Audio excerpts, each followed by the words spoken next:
people say, well, did he ask to see Bob Arum's books? Did he ask for transparency with Bob Arum? No, I didn't. You know why? A lot of y'all probably don't even know why. But I was signed to Bob Arum. I wasn't my own boss. I was given a guarantee on every single fight that I fought for Bob Arum in Top Rank. That's the difference. That's the difference, you guys. We unpack. We unpack. We unpack. Coming to you live, Boxing Ego unpack. Yeah. We unpack. We unpack. We unpack. Coming to you live. Well, let's try this again. Bad news for Terence Bud Crawford. We back at it again. Listen, I made a video giving you guys the update. The WBO officially ordered Terence Crawford versus Sebastian Fundora. In that video, I spoke my truest thoughts. Some people, they got it right off rip. Those are my people. That's my tribe. Ego's Army, much love. But the Bud Buddies, they want to play with me, so we back with the remix. And now I'm at home, so at the end of the day, I can spend a little bit more time breaking it down. So the information came out. Terence Crawford was ordered to face Fundora. As you guys see right there, WBO orders the Crawford fight to face him. Right? There's only one small problem with that.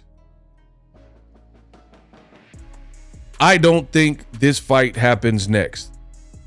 You guys in the comment section, the Bud Buddies, you can say, oh, you're the Crawford hater. You guys can cry. I feast off of your tears. I don't care about any of that. I will not let another man, woman, boy, girl, or child, a dog, cat, monkey, rhinoceros, stop me from giving my perspective on my channel. You have a few options. You can listen to what I'm saying and the argument that I lay out. You can love it. You can hate it. You can be indifferent to it. I don't care, but it's not going to stop me from speaking my piece. And I'll explain it in more detail. For starters, Terence Crawford is a free agent. If the Fundora fight was so easy to make, then why did he fight on the Riyadh season card versus Madrimov, an Eddie Hearn fighter? The writings are on the wall. Again, I don't care about anybody crying and, you know, oh, you're a hater. You still watch my videos. No matter what you say in the comment section, you're still watching. That's the reality to it. You can say whatever you want. You're still watching. I'm not like, I don't know who you guys are used to dealing with, but I'm not going to waver and change my opinion when this is my opinion. You know, it is what it is, whether you agree with it or not. That's just how I'm built. I don't think this fight happens. The WBO can order whatever they want. As I said in the last video, there's been a lot of fights that have been ordered. Andy Ruiz versus, you know, so-and-so, or Dillian White versus Luis King Kong Ortiz, Ryan Garcia versus Pitbull Cruz. But the business of boxing didn't align. Different issues, Cold Wars, different fighters being on different times table, whatever. The business, right? And the fights didn't happen. So you guys can play games if you want with me, but we'll see when it's all said and done. If I'm wrong, I have no choice but to correct it and announce the fight. I don't think I'll be wrong though. Why would PBC And this is what got the Bud Buddies so tight. Oh, I'm so scared. This is what they know what I'm saying is true, and they fear it. They know I'm the kid with the golden voice, and they fear it. They know people listen to me, and they fear it. The reason why I'm saying I don't see this fight happening is a few reasons, really.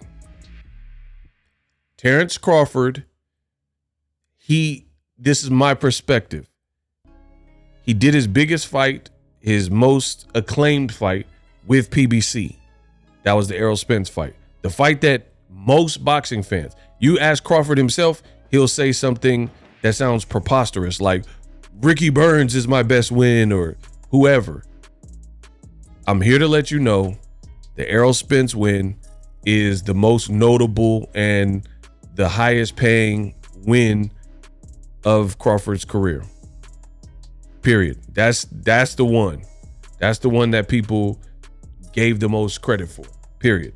So the reality is he did that fight, seemingly did good business with PBC, was hard to deal with and negotiate with in the first, because you have to keep in mind, Errol Spence, the negotiations fell apart and he went to fight David Avocado on BBL Prime, right? So that's how it initially started. And then those negotiations faltered because of some of Bud's demands, because I believe he wanted more and wanted more money, but statistically, based on what he had proven to that point, it didn't really align. So the fight fell apart. It didn't materialize. Errol sat on the shelf. Bad mistake for him by having inactivity. Bud was smart to keep busy and I guess fight David Avocado, even though that was like a fight we knew he wasn't going to lose. It was just kind of a stay busy fight on BBL Prime, BBL Drizzy or whatever. And then he fought Errol Spence. So I don't know if Crawford has the best relationship with PBC, because here's the thing. He seemed hard to deal with. The first negotiations were unrealistic and fizzled out.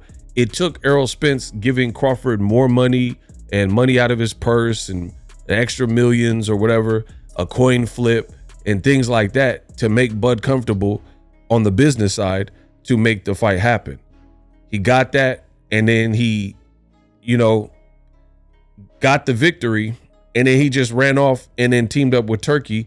And then he didn't take shots at PBC per se, but he kind of did, because I made videos about it. Bud Crawford was saying what I believe to be foolish. He was stating that somehow, some way, the Israel Madrimov fight felt bigger than the Errol Spence fight. I've already made videos about that. You guys could check that on the channel. That sounds absolutely ridiculous. There's no way, shape, form, or fashion that fight was bigger. And I think it showed, the numbers showed, or lack thereof.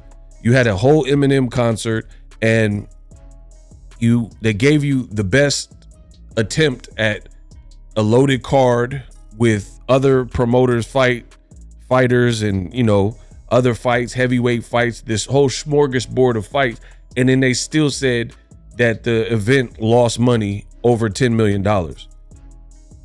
They gave you everything to succeed. Eminem concert, a loaded undercard with multiple named people attached, and you still flopped. You went double wood. That's the reality of it, right? So he's over there with Turkey. Terence Crawford seemingly only wants Canelo. Baby, you want baby. I know that, right? He seemingly only wants the Canelo fight. Turkey Al-Sheikh, who works with Crawford, says he promised him a big fight, and he said they're going to send him an offer for Virgil Ortiz, because Turkey himself said he's moved on from the prospects of fighting Canelo because of business reasons or whatever. And now you don't have the Canelo option. Plus Canelo's fighting Berlanga in September. But then regarding Virgil Ortiz, who just won a tough fight with Sergey Boachuk, Turkey says, I don't believe that Crawford will take it. That's his own words. He said it on the X Spaces. He said, I don't think he'll take it. I think he's like focused on Canelo Alvarez. He wants a big money fight like Canelo, and that seems to be the guy, right? The Errol Spence rematch fell apart, Errol injured, whatever, right? So his big money fight in his mind, and Crawford, keep in mind, is stubborn. His big money fight is Canelo, but the dynamics aren't there for that fight to really happen. So why would you not fight Boots Ennis? Why would you not take the Virgil Ortiz fight, right? And this shows you Crawford is trying to make up for lost time. You spent all this time with Top Rank, re-signed with Top Rank. People like, why? And now you're trying to make up for lost time. You don't care if it negatively impacts other people's business. Like if you lose other people's money, you don't seem to really care, because Turkey threw all this money into the Riyadh season project for the Madrimov and it flopped. And I don't think Bud, he don't care. Bud went over to BBL Prime or whatever to fight David Avocado, and you don't even hear about BBL Prime. A lot of you guys were saying I was wrong, and you were saying that BBL Prime was going to sign all the PBC's fighters, and they had Adrian Broner and Brian Norman. Brian Norman's with Top Rank. Adrian Broner just fought Blair Cobbs, and he signed to Don King. So you guys lied to me. You said BBL Prime was here to take over. Crawford was doing interviews and commercials, and he was saying that BBL Prime is the future, and they let the fighters in the meetings and sit down to go over the business. Then why is he not doing business with BBL Prime right now? So everything I'm saying is true and is spot on. So I don't think Crawford cares about losing other people's money. He feels I'm entitled. It's a sense of entitlement. He feels I'm a great fighter, which he is. He's like, I'm entitled to this. I think I'm worth this. And he's stubborn, and he's going to cling to that. The only problem with PBC is they don't play those games. PBC is a legitimate business. They're not just going to give a fighter, not just Crawford, but a fighter. They're not going to just give you what you want when it doesn't align with the progress of the business. Like Canelo, reports said Canelo wanted to fight Jermall Charlo. There's very little interest for Canelo versus Jermall Charlo after he already beat Jermell, and Jermall Charlo's been absent. So they had to work on an opponent selection with Munguias and DAZN fighters like Berlanga to satisfy and keep doing the fights together, because I don't think they were going to guarantee him said amount of money, because it got to make sense. It can't just make sense in boxing for you. It got to make sense for the host and the network and the platform, right?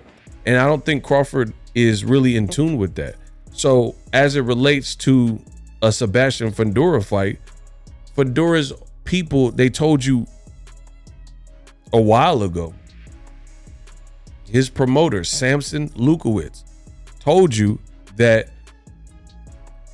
Sebastian Fundora would fight Crawford, but Errol Spence is a bigger money fight because they can pack out Arlington, the Dallas Cowboys Stadium. Errol is a bigger ticket. He has a bigger state behind him, even coming off a loss to Terence Crawford.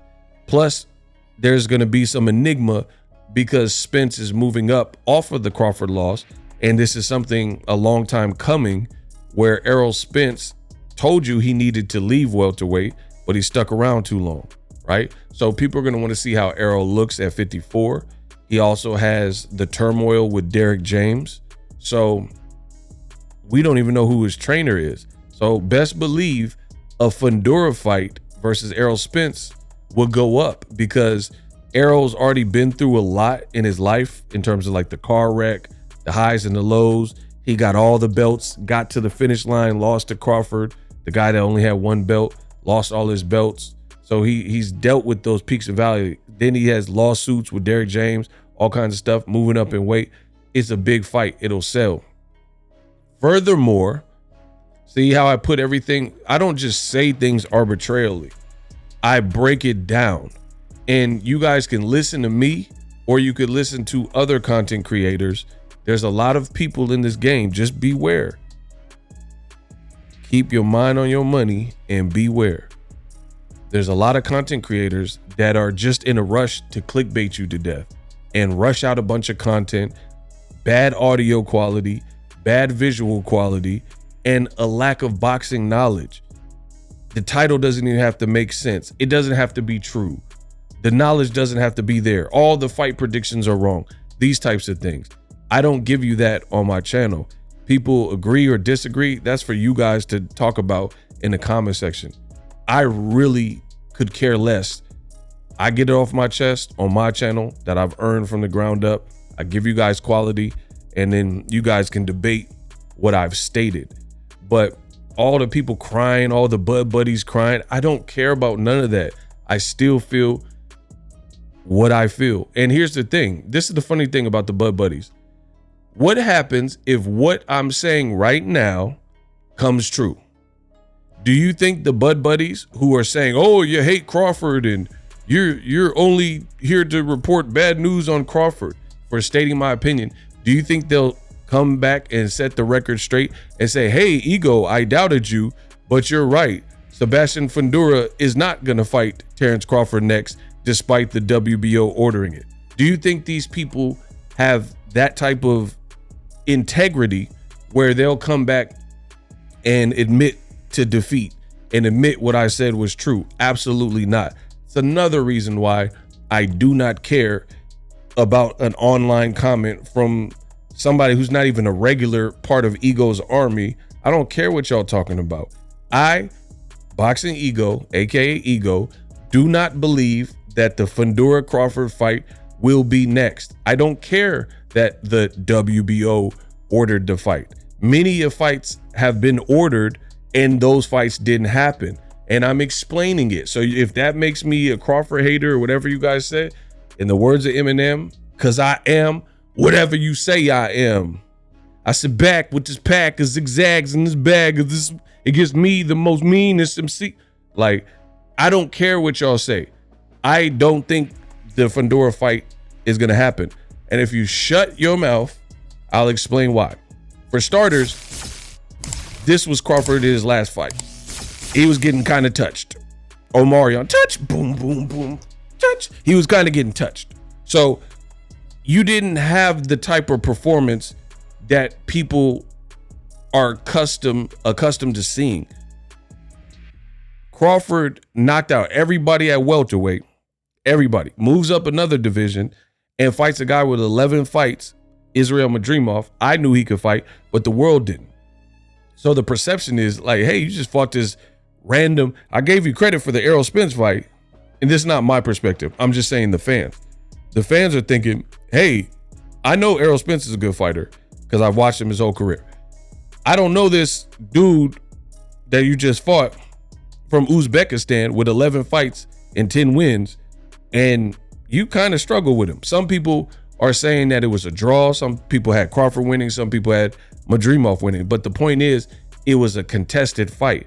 Bud seemed like he had a sense of urgency in the later rounds because he knew it was too close for comfort. Madrimov being the champion, and you know, some people say, oh, to impress the judge, you got to do more to beat the champ and stuff like that. I think Bud knew that it was kind of down to the wire and he needed to step on the gas, and then he showed some urgency late in the fight. Fair play. But it's not the type of performance that shoots you forward and puts you into a new category of superstar. It wasn't that type of fight. For example, Bud had been screaming, I want to fight Canelo. I'll move up to 68. He finally changed it because initially he said he'll fight him at a catchweight or 160 or something. Then he switched it and said he'll fight Canelo at 168. But the problem is, off of this performance, your first fight at 154, it did not leave people with the desire that we need to see Bud Crawford move up even more weight when your power looked more manageable at 54. You had the pretty tough fight, you know. It was a contested, competitive chess match fight with an 11 fight pro. I don't care about how many amateurs he had. He had 11 fights as a pro. and he had a draw to Michelle Soro, right? People just expected more, point blank period. So I truly believe off the Israel Madrimov fight, Crawford was doing some nice work in there, but in its totality and based on the perception of what this fight was supposed to look like, his stock didn't like rise. Like when Tank fights somebody like Frank Martin and we all think, hey, this is going to be a good fight. And then Frank Martin shows up, he looks rehydrated, he looks like he's really coming to fight, and then Tank just knocks him out crazy and then does a backflip. That's the type of performance where, okay, he just catapulted. You know what I mean? You fought a ranked top 5, top 6 lightweight and destroyed him with 2 shots. Bud fight wasn't like that. So nobody was really tripping off the Canelo performance. You dig? And then you think you're going to get a PBC champion? I truly believe that Fundora will likely vacate his belt. And let me double down on something I said in the first video. I've been saying this for a while. And again, I don't care how many of you cry in the comment section. It doesn't change my opinion. Belts do not matter. They might matter to you, but they don't matter in general. There's multiple ways to prove this. I know that sounds like the anti-boxing thing to say, but in 2024 and beyond, the belts do not matter. Because one, there's too many belts, alphabet belts, too many belts. Think about how many fighters right now in the sport of boxing have a belt, but they didn't even face a champion to accrue that belt. Like Jaron Boots Ennis, great fighter, but Crawford moved up. He was the man after beating Errol Spence. Crawford moves up to 54. So by default, because Crawford didn't stick around and fight his mandatory, Boots just becomes champion, right? Mario Barrios, because Crawford moved up, Barrios just becomes champion.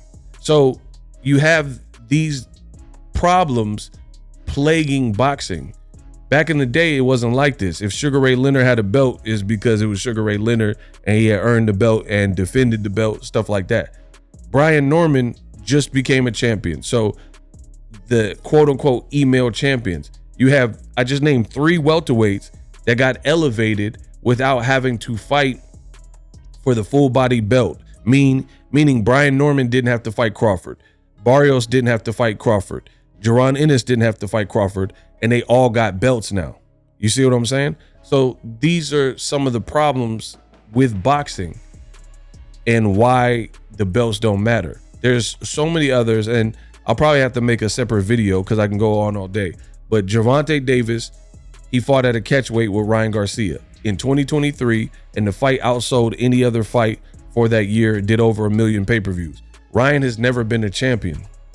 So if belts mattered so much, why was there such a high interest? Same thing with Mayweather McGregor. I don't know what you're thinking. Who the f yeah. Conor McGregor wasn't even a pro boxer, so he definitely didn't have a belt. And Floyd came out of retirement, so he ain't really have a belt. I know they made like a WBC diamond belt or something like that, but I'm talking about neither guy at that point was an existing champion. Conor McGregor had never been a champion, yet that's the second highest grossing fight.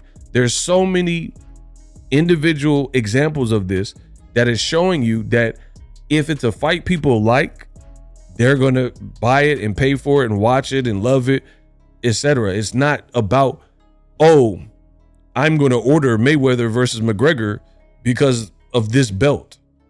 So back to Terence Crawford. The downside is if PBC, because keep in mind, Fundora has 2 belts. So if what I'm saying comes true, which I believe it will, and Crawford doesn't get the Fundora fight that was ordered, for starters, I don't even know how a champion gets ordered to fight anybody. Usually it's a person that doesn't have a belt is ranked. I understand Crawford was a super champion before, but I've never really heard, or not that I could recall, where a fighter was already a belter. He just beat Madrimov for a title, and then now he's being ordered to fight. Usually you're ordered to fight as the challenger when you're not a champion. Like Jaron Boots Ennis was the mandatory for Crawford. So I don't even know how that works right now, but whatever. Nonetheless, it is what it is. And Fundora, I think, will vacate if Crawford tries to enforce the fight and make the fight with him, because his team already told you Errol Spence is a bigger fight. He still gets to fight for a belt and keep, he has his belt already because he has 2 belts. So why not fight the bigger money fight? Now, here's the thing. A lot of the Bud Buddies, they are not that smart. They're definitely not smarter than me. So I know what they're going to say. They're going to say, oh, Ego, this is ducking. Why would Fundora vacate his belt in order to fight Errol Spence, who Crawford beat? Because, as I've been saying, this is a business. It's a business. It's no different than Jermell Charlo had an injury that canceled the Tim Tszyu fight. That was his mandatory. So when his hand improved and he was injury free, he could have come back and rescheduled the Tim Tszyu fight. But by that time, Canelo Alvarez was working with Al Heyman and PBC, and Canelo called and said, I want to fight Jermell Charlo. So you mean to tell me that if you were Jermell Charlo and you got the call to fight Canelo 2 divisions higher, career payday and a career high opportunity, you would have turned that down to take a Tim Tszyu fight and defend against your mandatory? It's the same kind of concept. It's the same concept. Now, I didn't fancy Jermell Charlo because of the weight disparity versus Canelo. But I always stated, I don't have to like it, but I understood it. I understand you're Jermell Charlo. You got a family, you got kids. You take that Canelo payday. Ain't nobody gonna, oh no, let me fight Tim Tszyu for less money so I could keep my belts. Like, it's a business, and this is the livelihood of fighters. Like Floyd said, I'm a prize fighter, dummy. I fight for a prize. And that's the same thing with Fundora.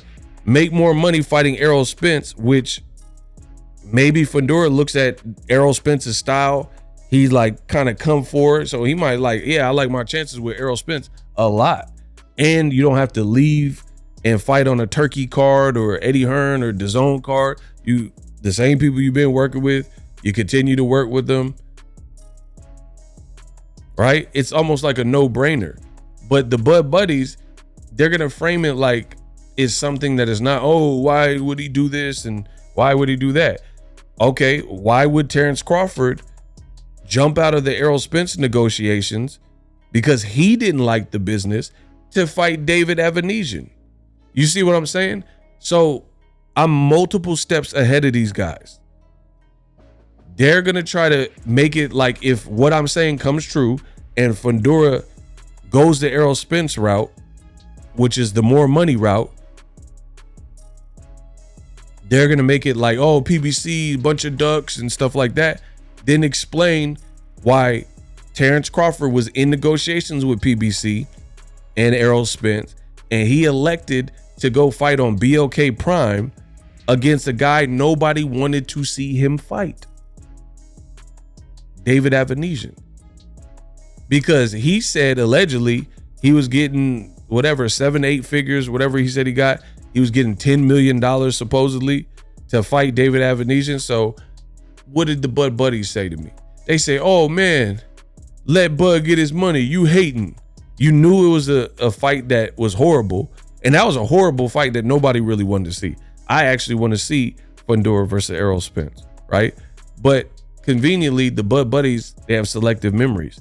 They're going to say, Bud, go get your money from Turkey, or Bud, go get your money from the BLK situation and fight David Evanesian.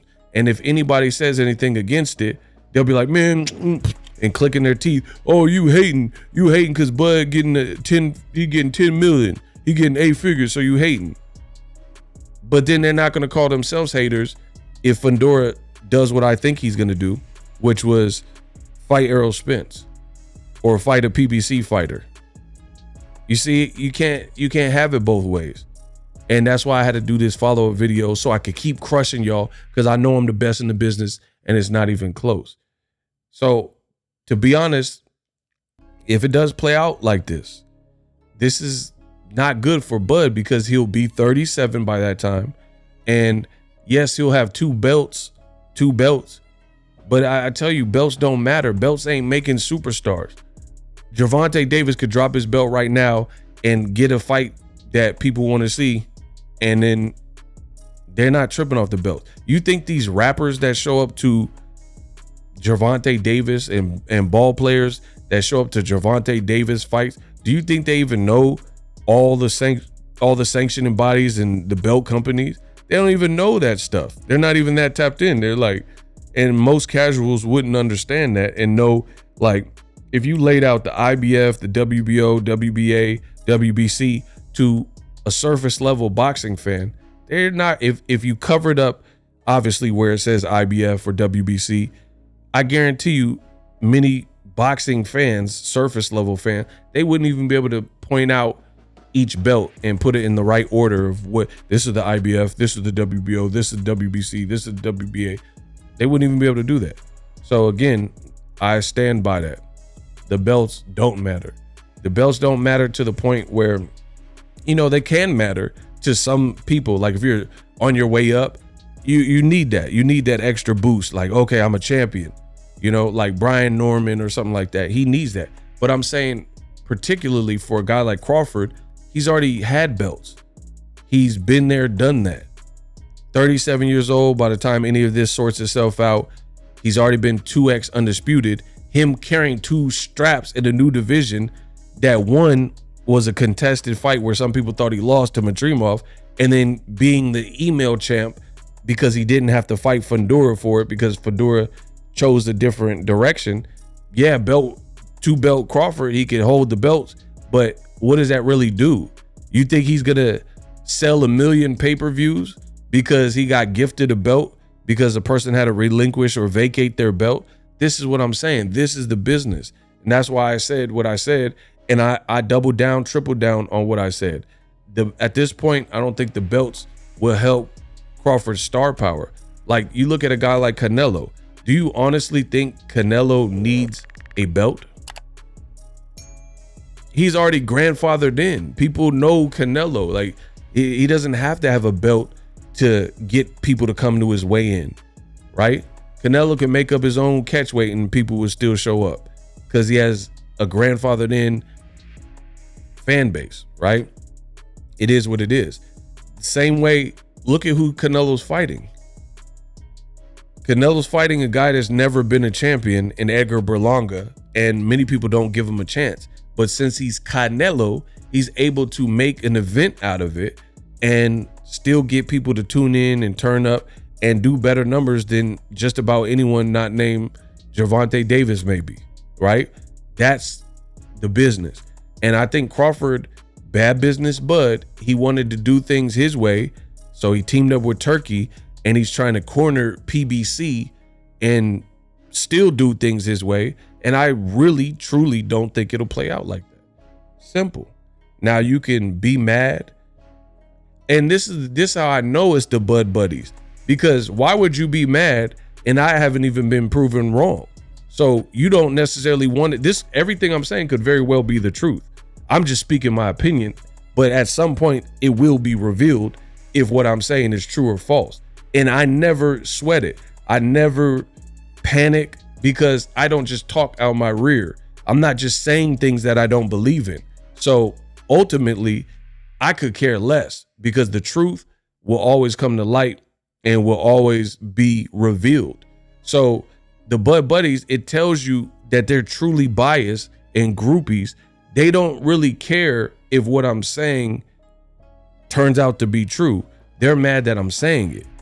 Because if you truly cared, you'd be like, okay, He's an eloquent speaker. He's the best in the business, and it's not even close. What he's saying makes sense. It's a business. They could very well go that direction. So maybe he'll be right. Even if you didn't like it, you have to admit what I just said and my breakdown, which was amazing, is plausible. But the Bud Buddies are so like thin-skinned that they're saying, oh, you hate Crawford and you're only here to say negative things about Crawford. I'm here to tell the truth. I speak the truth. Like, I don't care about being nice and being mean and all this. Like, we're not little schoolyard kids. I'm telling you my opinion. And until otherwise proven wrong, it's going to continue to be my opinion. And I don't care how many of you guys cry. Don't watch my channel. If I got you in your feelings that much, oh, come on, this guy never says anything good about Crawford. Then if you in your feelings like that, then just stop watching it. You can't handle the content. In the words of Jack Nicholson in A Few Good Men, you can handle the truth. This whole dang boxing is out of order. You can't handle the truth. So we'll see. We'll see. I'm not worried about it. I've spoken my opinion. I think Bud trying to do things his way, trying to not establish a relationship with PBC long term. Why would they do him any favors? Give me one good reason. You're a free agent. You're bragging about Riyadh season, saying it's somehow bigger than the Errol Spence fight, and doing interviews saying, oh, I don't think Al Heyman wanted me to fight Errol Spence. It happened because of me and Errol. You're making statements like that. Your last performance didn't dazzle. Why would Fundora fight you when he could easily fight Errol Spence and then the winner could fight Tim Tszyu versus Murtazailov? You guys are living fantasies. I reject your deposit. You think because Crawford is a good fighter, that's where the buck stops. And even though he's making bad decisions, in my opinion, and I've illustrated why, you guys think that business is about doing people favors. It's never been about that. Whether you like it, don't like it, business is business. So for that reason, I think the business will prevail and Fundora will fight someone not named Terence Crawford, even if it requires vacating the belt. We unpacked.